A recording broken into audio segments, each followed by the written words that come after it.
Oke. Atau mungkin bisa langsung aja join quizzes, masukin kodenya. Ibu langsung join quizzes aja, langsung masukin kodenya. Kalau mungkin kode QR-nya mungkin tidak bisa. Ini apa Bu?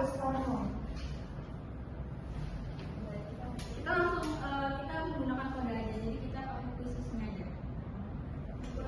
Oke, karena untuk mempersingkat waktu, jadi kita langsung aja. Nah, quizzesnya kita skip dulu ya anak-anak.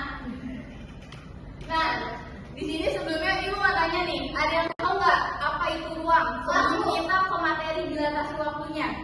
Kelas ini Bang. Betul. Nah, ruang itu tuh bisa ada ruang belajar, ruang makan, ruang tidur, betul?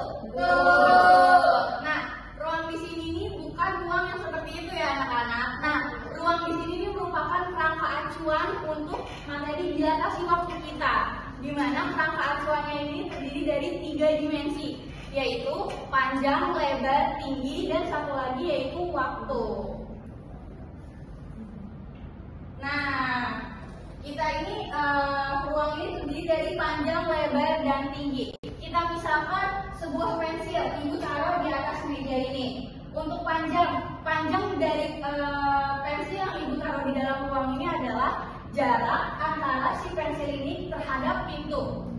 Untuk lebarnya yaitu merupakan jarak dari si pulpen ini ke tembok.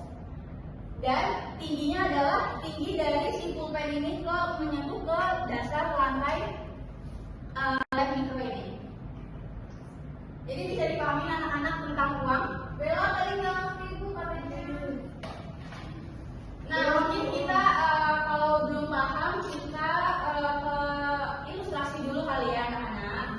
Nah, boleh nih di sini ada ilustrasi, boleh nggak dibacain satu orang yang boleh bisa bacain apa sih yang terjadi di ilustrasi ini? Ayo bacain secara kencang. Ibu, mau kelihatan bunda baca itu nggak? Oke, boleh. Bu, alhamdulillah. Ada di bawahnya ya, bawah.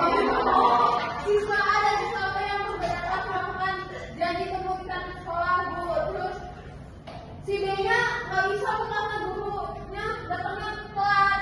Bu, ya Bu. Oke, ibu ulang ya.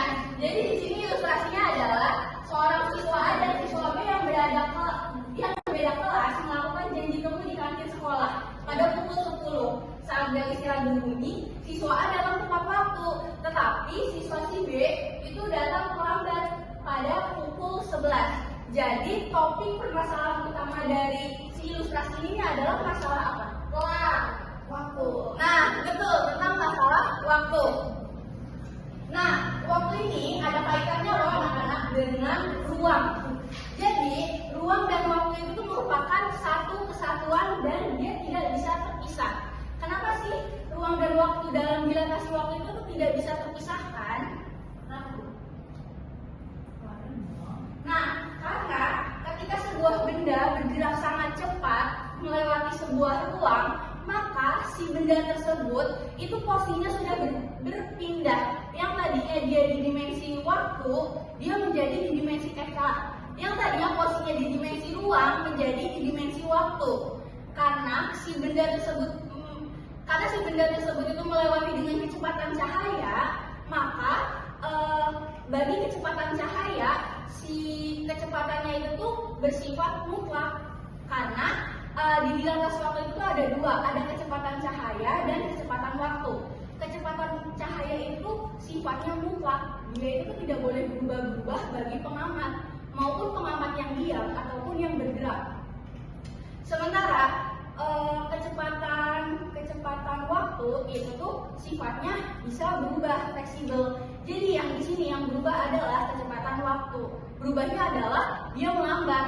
Jadi logika umumnya adalah ketika suatu benda bergerak sangat cepat, kecepatannya menyentuh kecepatan cahaya, maka dia kecepatan waktunya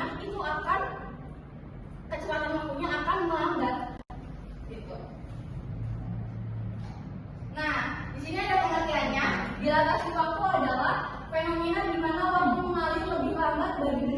bergerak sangat cepat atau berada di dekat gravitasi yang kuat dibanding dengan pengamat yang diam.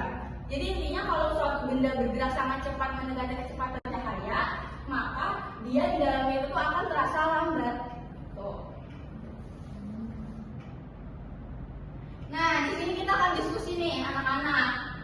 Bayangkan dua saudara, ibu nggak mau deh kalau ngomong, coba salah satu, Ridwan deh, boleh bacain diskusinya apa? Oke, untuk diskusinya, bayangkan dua saudara kembar berusia 20 tahun, satu tinggal di Jakarta, satu naik roket ke bintang terdekat dengan kecepatan hampir secepat cahaya, lalu pulang setelah 10 tahun menurut jam bumi. Siapa yang lebih tua saat bertemu lagi? Nah, kira-kira siapa nih yang lebih tua ketika bertemu lagi? Bisa.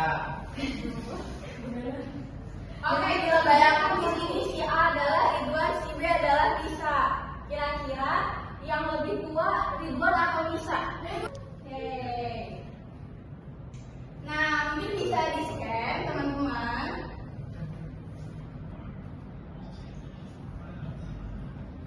Nah, bisa dilihat nih anak-anak, bahwasannya di video ini itu terlihat kalau si seseorang yang melempar bola di dalam mobil itu terlihatnya melemparnya hanya lurus di jalan raya. Sedangkan bagi yang berada di luar itu lintasan dari si bolanya berbeda dengan si yang berada di dalam mobil.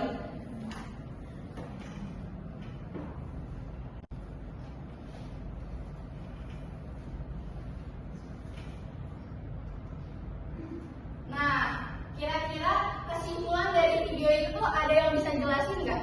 Ridwan. Bella. Oke, karena Ridwan dan Bella tadi sudah interaktif ya, sudah aktif. Mungkin boleh yang lain? Inas boleh mungkin? Atau Reva, silakan untuk memberikan kesimpulan.